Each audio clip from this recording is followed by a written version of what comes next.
பல வருட வீசிங் ஆஸ்துமாவும் 10 நாளில் குணமாகும் அற்புத மருந்து. இதுவரை யாரும் சொல்லி இருக்க மாட்டாங்க. ஆஸ்துமா, வீசிங், மூச்சு திணறல் இவை ஒரு முறை வந்துவிட்டால் சாதாரண மாடிப்படி கூட ஏறி இறங்க முடியாத நிலை உருவாகும். சளி தொடங்கினாலே நரக வேதனை போல துயரம் ஏற்படும்.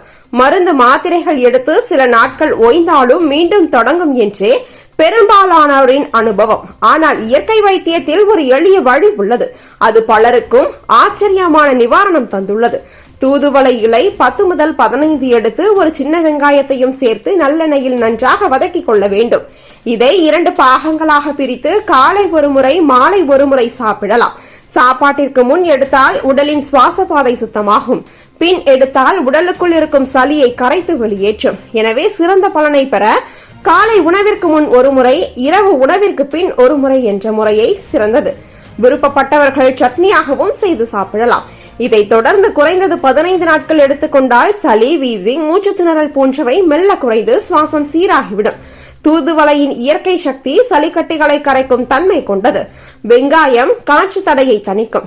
நல்லெண்ணெய் சுவாச குழாயை மென்மையாக்கும். மூன்றும் சேர்ந்து சுவாசத்தை திறந்துவிடும் இயற்கை மருந்தாக மாறும். இதனால் மூச்சு வாங்க முடியவில்லை என்ற வேதனை முற்றிலும் மறைந்து உடல் மீண்டும் சுவாச சுதந்திரத்தை அடையும்.